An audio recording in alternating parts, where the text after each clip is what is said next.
તો આપણે આગળ માધ્યમ 2 નો માધ્યમ 1 ની સાપેક્ષે વક્રી ભવનાંક છે કઈ રીતે શોધી શકાય એના વિશે તો વાત કરી। હવે આપણે માધ્યમ 1 નો માધ્યમ 2 ની સાપેક્ષે વક્રી ભવનાંક શોધવું હોય તો એના માટે શું સૂત્ર લખી શકાય? તો આપણે કહી શકીએ કે માધ્યમ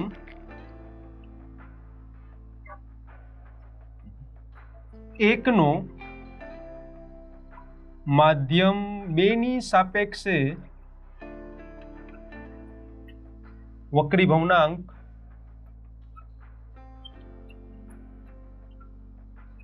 बराबर। હવે અહીંયા માધ્યમ 1 નો માધ્યમ 2 ની સાપેક્ષે વક્રી ભવનાંક શોધવાનો છે તો આપણે ખબર છે એને આપણે n વડે તો દર્શાવીએ છીએ પણ કેનો વક્રી ભવનાંક શોધવાનો છે તો કે માધ્યમ 1 નો કેની સાપેક્ષે તો કે માધ્યમ 2 ની। એટલે પહેલો નંબર આવશે માધ્યમ 1 એટલે કે 1 જેનો વક્રી ભવનાંક શોધવાનો હોય એ નંબર એ માધ્યમ અને માધ્યમ 2 ની સાપેક્ષે એટલે કે 2 એટલે આપણે એને દર્શાવશું n12 વડે। n12 નો મીનિંગ થશે કે માધ્યમ 1 નો માધ્યમ 2 ની સાપેક્ષે વક્રી ભવનાંક કેટલો થાય बराबर। હવે અહીંયા પણ સૂત્ર માટે તો આપણે એ જોવાનું છે કે n12 માધ્યમ 1 નો માધ્યમ 2 ની સાપેક્ષે વક્રી ભવનાંક તો આગળ જોયું એ પ્રમાણે જો માધ્યમ 2 નો માધ્યમ 1 ની સાપેક્ષે વક્રી ભવનાંક શોધવો હોય તો એના માટે આપણે લખ્યું હતું કે માધ્યમ 1 માં પ્રકાશની ઝડપ અને માધ્યમ 2 માં પ્રકાશની ઝડપ છે એનો બંનેનો ગુણોત્તર। તો અહીંયા ઉલટું થઈ જશે, અહીંયા માધ્યમ 1 નો માધ્યમ 2 ની સાપેક્ષે વક્રી ભવનાંક લખવાનો છે એટલે આપણે લખી શકીએ કે પહેલા માધ્યમ 2 નો અથવા તો માધ્યમ 2 માં પ્રકાશની ઝડપ ના છેદમાં માધ્યમ 1 માં પ્રકાશની ઝડપ ના ગુણોત્તર વડે આપણે એને દર્શાવી શકીએ। એટલે અહીંયા આપણે લખી શકીએ કે n12 ઇઝ ઇક્વલ ટુ માધ્યમ 2 માં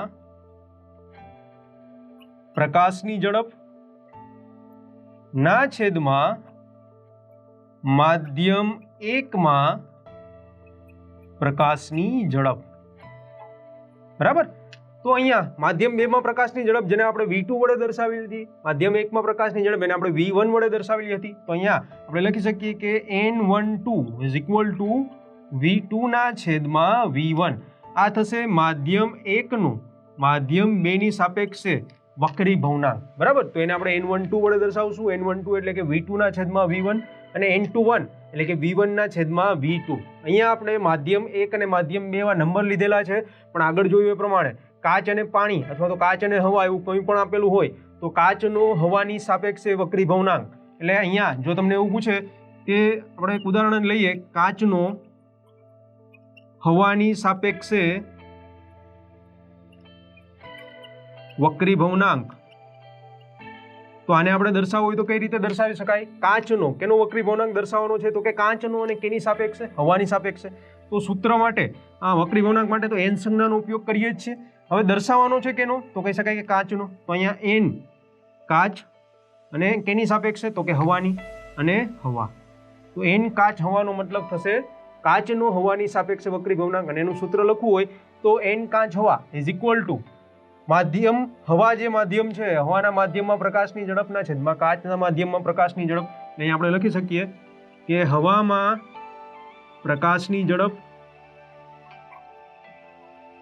ના છેદમાં કાચમાં પ્રકાશની ઝડપ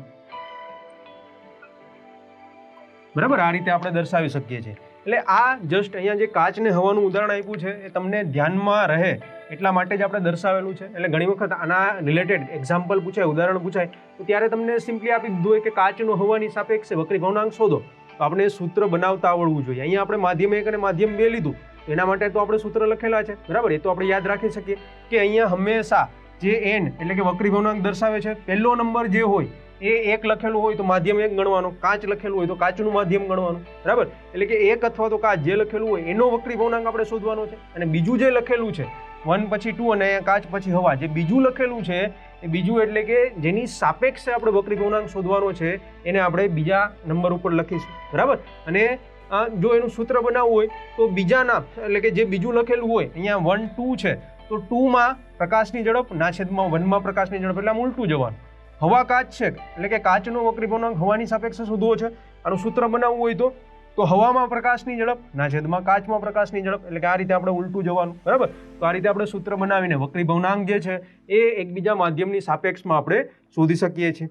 હવે આપણે એવી વાત કરીએ કે જો અહીંયા બે માધ્યમ અલગ અલગ લીધેલા છે, હવે સપોઝ કે માધ્યમ 1 છે એને આપણે શૂન્યાવકાશ અથવા તો હવા લઈએ અને આ શૂન્યાવકાશની સાપેક્ષમાં આપણે માધ્યમ 2 કોઈ પણ એવું માધ્યમ લીધેલું હોય સપોઝ કે કાચ લઈ લઈએ બરાબર। એટલે કે શૂન્યાવકાશની સાપેક્ષમાં બીજા કોઈ પણ માધ્યમનો જો આપણે વક્રી ભવનાંક શોધવો હોય તો એવા વક્રી ભવનાંકને આપણે નિરપેક્ષ વક્રી ભવનાંક તરીકે ઓળખીએ છીએ. આ એક વ્યાખ્યા થઈ જશે. તમને પૂછી શકે કે નિરપેક્ષ વક્રી ભવનાંક એટલે શું, તો કહી શકાય કે શૂન્યાવકાશની સાપેક્ષે કોઈ પણ માધ્યમનો વક્રી ભવનાંક શોધવામાં આવે તો એ વક્રી ભવનાંકને નિરપેક્ષ વક્રી ભવનાંક તરીકે દર્શાવી શકાય છે. બરાબર. તો અહીંયા આપણે વ્યાખ્યા લખવી હોય તો આપણે લખી શકીએ કે જો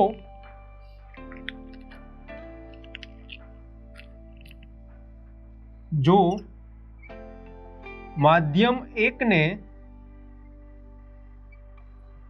શૂન્યાવકાશ અથવા તો હવા તરીકે લેવામાં આવે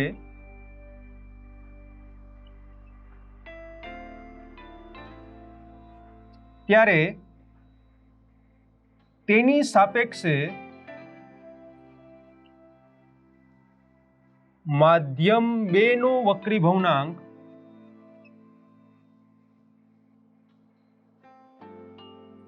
ને નિરપેક્ષ વક્રી ભવનાંક કહે છે.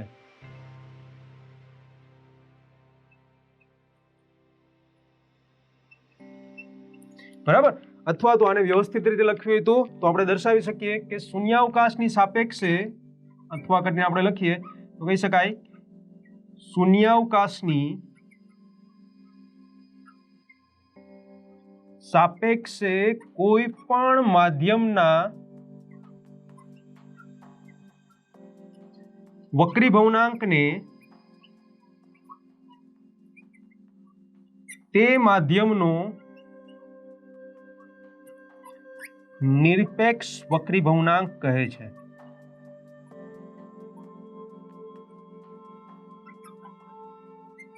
બરાબર. આ એની એક પ્રોપર વ્યાખ્યા થઈ કે શૂન્યાવકાશની સાપેક્ષમાં આપણે બીજા કોઈ પણ માધ્યમનો વક્રી ભવનાંક શોધીએ તો એને આપણે નિરપેક્ષ વક્રી ભવનાંક તરીકે ઓળખી શકીએ છીએ. બરાબર. અને આ જે નિરપેક્ષ વક્રી ભવનાંક છે, માધ્યમ 1 તરીકે શૂન્યાવકાશ લીધેલું છે અને માધ્યમ 2 નો વક્રી ભવનાંક આપણે શોધવાનો છે, તો એને નિરપેક્ષ વક્રી ભવનાંક કહેવાય. તો તેને આપણે ખાલી આગળ આપણે જોયું હતું કે 2 નું 1 ની સાપેક્ષે શોધવું હોય તો n2 1 વડે દર્શાવતા હતા, પણ હવે ખાલી માધ્યમ 2 નું શૂન્યાવકાશની સાપેક્ષે શોધવું છે તો તેને સંજ્ઞા n2 વડે જ દર્શાવવામાં આવે છે. એટલે અહીંયા આપણે લખી શકીએ કે તેને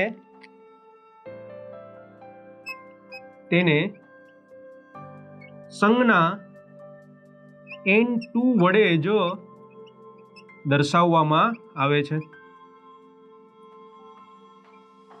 બરાબર. અહીંયા નોર્મલી આપણે n2 1 કરીએ, 1 એટલે કોઈ બીજું માધ્યમ હતું, પણ અહીંયા 1 ની જગ્યાએ હવે શું છે, શૂન્યાવકાશ છે, એટલે એને આપણે દર્શાવતા નથી. જેનો વક્રી ભવનાંક શોધવો હોય શૂન્યાવકાશની સાપેક્ષે એ માધ્યમનું નામ અથવા તો એ માધ્યમનો નંબર જે હોય એ જ આપણે લખવાનો છે જો આપણે નિરપેક્ષ વક્રી ભવનાંક શોધતા હોઈએ તો. બરાબર. એટલે કે અહીંયા આપણે જો વાત કરીએ કે જો શૂન્યાવકાશમાં પ્રકાશની જે ઝડપ છે એને આપણે c વડે દર્શાવીએ અને માધ્યમ 2 છે એમાં પ્રકાશની ઝડપને આપણે v વડે દર્શાવીએ તો આજે માધ્યમ જે આપણે લીધેલું છે એનો નિરપેક્ષ વક્રી ભવનાંક આપણે શોધવો હોય તો એને કઈ રીતે શોધી શકાય. બરાબર. તો હવે આ નિરપેક્ષ વક્રી ભવનાંક કઈ રીતે શોધી શકાય એના માટેનું આપણે સૂત્ર જોઈએ. તો આપણે નિરપેક્ષ વક્રી ભવનાંકની વ્યાખ્યા તો જોઈએ, હવે એનું સૂત્ર તારવવાનું છે. તો આપણે હવા એટલે કે શૂન્યાવકાશ અને કોઈ માધ્યમના જે એ માધ્યમમાં પ્રકાશનો જે વેગ છે, પ્રકાશની જે ઝડપ છે એ આપણે ધારીને એના આધારે આપણે નિરપેક્ષ વક્રી ભવનાંકનું સૂત્ર જે છે એ મેળવી શકીએ છીએ. બરાબર. તો આપણે કહી શકીએ કે જો હવામાં પ્રકાશની ઝડપ c જેટલી હોય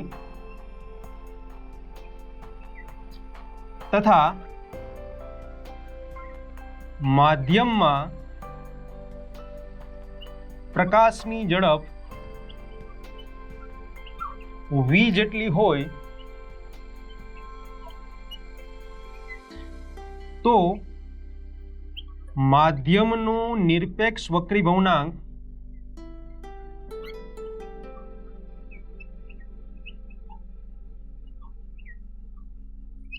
નીચે પ્રમાણે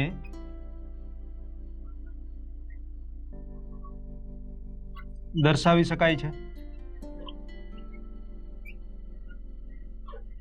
બરાબર. અહીંયા માધ્યમનો નિરપેક્ષ વક્રી ભવનાંક આપણે દર્શાવવો છે તો કઈ રીતે, તો આપણે સામાન્ય રીતે માધ્યમ છે ને નંબર નથી આપેલા, માધ્યમ 1 માધ્યમ 2 અથવા તો કાચ, હવા. બરાબર. અહીંયા માધ્યમ છે તો એને ખાલી m વડે દર્શાવીએ તો આપણે આગળ જોયું કે માધ્યમ 1 શૂન્યાવકાશ હોય ને માધ્યમ 2 નો નિરપેક્ષ વક્રી ભવનાંક આપણે શોધવો હોય તો એને ખાલી n2 વડે દર્શાવતા હતા. તો અહીંયા માધ્યમ છે ને આપણે m તરીકે લઈ લઈએ તો એનો જે નિરપેક્ષ વક્રી ભવનાંક છે એને આપણે એન એમ વડે દર્શાવશું, બરાબર. એન એમ જે નિરપેક્ષ વક્રી ભવનાંક છે તો એનું સૂત્ર શું થશે? તો કહી શકાય કે હવામાં અથવા તો શૂન્યાવકાશમાં પ્રકાશની ઝડપ ના છેદમાં માધ્યમમાં પ્રકાશની ઝડપ, બરાબર. આ રીતે આપણે શોધી શકીએ છીએ. હવે આપણે આગળ જોયું કે હવામાં પ્રકાશની ઝડપ કેટલી લીધેલી છે, તો અહીંયા આપણે સી વડે દર્શાવેલી છે અને માધ્યમમાં પ્રકાશની ઝડપ એને વી વડે દર્શાવેલી છે.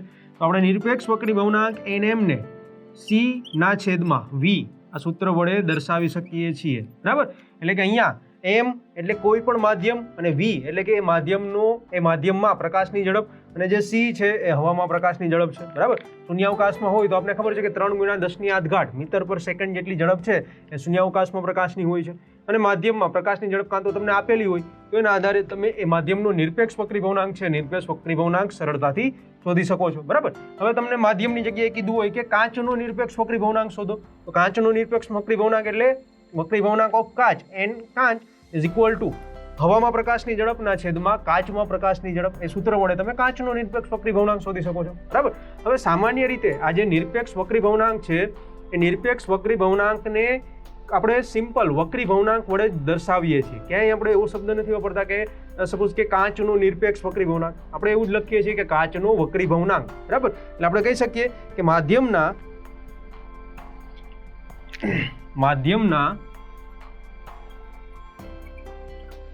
નિરપેક્ષ વક્રી ભવનાંકને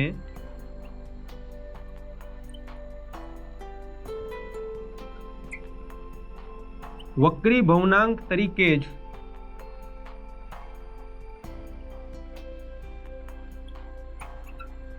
ઓળખવામાં આવે છે, બરાબર. આપણે માધ્યમનો જે નિરપેક્ષ વક્રી ભવનાંક છે ને ખાલી વક્રી ભવનાંક તરીકે જ ઓળખીશું. હવે આપણે જો આનું ઉદાહરણ સમજવું હોય નિરપેક્ષ વક્રી ભવનાંકનું, તો ઉદાહરણમાં આપણે પાણીનો જે નિરપેક્ષ વક્રી ભવનાંક અથવા તો પાણીનો વક્રી ભવનાંક છે એની વાત કરીએ તો આપણે લઈ શકીએ અહીંયા ઉદાહરણ તરીકે પાણીનો વક્રી ભવનાંક. તો આજે પાણીનો વક્રી ભવનાંક છે એને આપણે NW એટલે કે એન વોટર વડે દર્શાવીએ તો પાણીનો વક્રી ભવનાંક સામાન્ય રીતે કહી શકાય કે 1.33 જેટલો હોય છે, બરાબર. પાણીનો વક્રી ભવનાંક 1.33 છે એનો મતલબ શું થશે કે અહીંયા આનો મતલબ પાણીનો વક્રી ભવનાંક NW 1.33 છે એટલે આપણે કહી શકીએ એટલે કે હવામાં પ્રકાશની ઝડપ અને પાણીમાં પ્રકાશની ઝડપનો ગુણોત્તર જે છે આપણે કેટલો મળતો હોવો જોઈએ? 1.33 મળતો હોવો જોઈએ. તો જ આપણા સૂત્ર પ્રમાણે પાણીનો વક્રી ભવનાંક છે 1.33 આપણે લખી શકીએ, બરાબર. એટલે અહીંયા આપણે લખી શકીએ એટલે કે હવામાં પ્રકાશની ઝડપ તથા પાણીમાં પ્રકાશની ઝડપનો ગુણોત્તર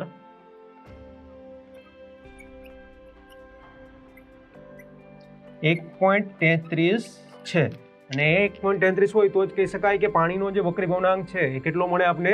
1.33 મળે. અને આ વક્રી ભવનાંક એ સામાન્ય રીતે કીધું એ પ્રમાણે નિરપેક્ષ વક્રી ભવનાંક હોય છે. એ જ રીતે કાચનો વક્રી ભવનાંક પણ એક ચોક્કસ વેલ્યુ હોય છે, બરાબર. પ્લાસ્ટિક માટે પણ ચોક્કસ વેલ્યુ હોય છે. બધા જ માધ્યમો માટે એનો હવાની અથવા તો શૂન્યાવકાશની સાપેક્ષે જેનું વક્રી ભવનાંક છે એક ચોક્કસ મૂલ્ય આપણે દર્શાવે છે. હવે આપણે અહીંયા વાત કરીએ તો પ્રકાશીય દ્રષ્ટિએ એટલે કે પ્રકાશ એમાંથી પસાર થતો હોય, પ્રકાશનું પ્રસરણ થતું હોય એ દ્રષ્ટિએ આપણે જોવા જોઈએ તો પ્રકાશીય દ્રષ્ટિએ જે માધ્યમ કોઈ પણ માધ્યમ આપણે લીધેલું હોય સપોઝ ધારો કે ઘટ હોય તો એનો મતલબ એવો નથી કે દળ અથવા તો કદમાં પણ એ જે માધ્યમ છે એ મોટા હોવા જોઈએ અથવા તો મોટું પ્રમાણ હોવું જોઈએ, બરાબર. દળ અથવા ઘનતાની વાત કરીએ તો એમાં પણ એ વધારે હોય એવું જરૂરી નથી. કારણ કે આપણે જોઈ શકીએ છીએ કે કેરોસીન અને પાણીની જો આપણે સરખામણી કરીએ તો પાણી કરતાં કેરોસીન અથવા તો કેરોસીન કરતાં પાણીનો જે વક્રી ભવનાંક છે એ આપણે વધારે જાણવા મળે છે, બરાબર.